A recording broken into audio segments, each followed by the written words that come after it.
अब संघ एक बहुत बड़ा संगठन है, शायद अब उसके 100 साल हो रहे, ये 100वां वर्ष है और दुनिया में इतना बड़ा स्वयंसेवी संगठन कहीं होगा ऐसा मैंने तो नहीं सुना है। करोड़ों लोग उसके साथ जुड़े हुए हैं, लेकिन संघ को समझना इतना सरल नहीं है। संघ के काम को समझने का प्रयास करना चाहिए और संघ स्वयं तो एक पर्पज ऑफ लाइफ जिसको कहे, इसके विषय में आपको एक अच्छी दिशा देता है। दूसरा, देश ही सब कुछ है और जन सेवा ही प्रभु सेवा है।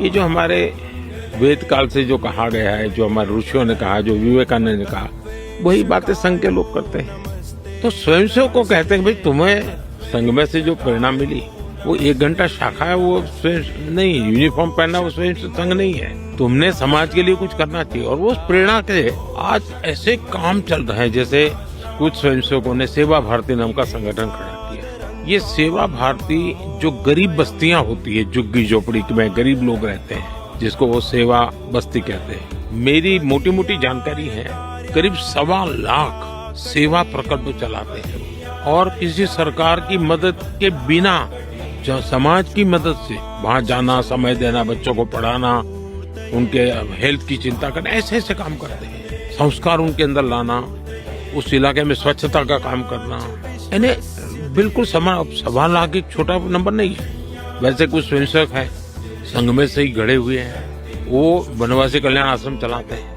और वो जंगलों में आदिवासियों के बीच में रह करके आदिवासियों की सेवा करते। 70,000 से ज्यादा 1 टीचर 1 स्कूल, एकल विद्यालय चलाते हैं। और अमेरिका में भी कुछ लोग हैं जो उनको लिए शायद $10 या $15 का डोनेशन करते हैं इस काम के लिए। और वो कहते हैं कि एक कोका कोला नहीं पीनी है इस महीने, एक कोका कोला मत पियो और उतना पैसा ये एकल विद्यालय को दो। अब 70,000 एकल विद्यालय आदिवासी बच्चों को पढ़ाने के लिए करना।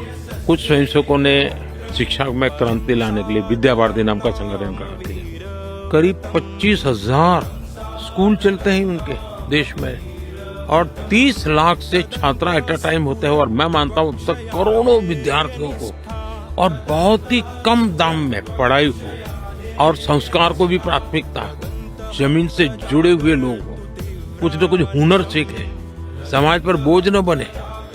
यानी जीवन के हर क्षेत्र में वे, चाहे महिला हो, युवा हो, इवन मजदूर, शायद मेंबरशिप के हिसाब से मैं कहूं तो भारतीय मजदूर संघ है, शायद उसके 55,000 के करीब यूनियंस है शायद, और करोड़ों की तादाद में उनके मेंबर्स हैं। शायद दुनिया में इतना बड़ा लेबर यूनियन कुछ नहीं होगा। और सिखा कैसा जाता है, लेफ्टिस्ट लोगों ने मजदूरों की मूवमेंटों को बड़ा बल दिया।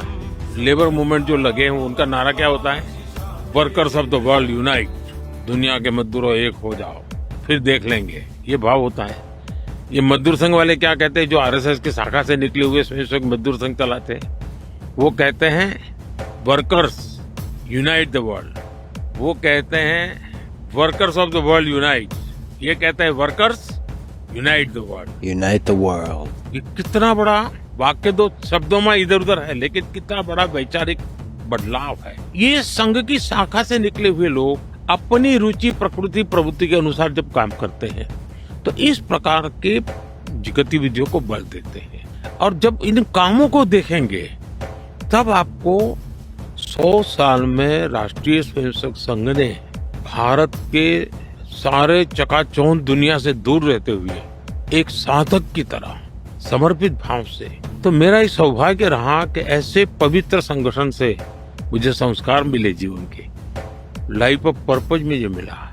फिर मेरा सौभाग्य रहा कि मैं कुछ पल के लिए, कुछ समय के लिए संतों के बीच चला गया, तो हम मुझे आध्यात्मिक अधिष्ठान मिला, तो शिस्त मिली, लाइफ ऑफ पर्पज मिला, संतों के बाद आध्यात्मिक अधिष्ठान मिला।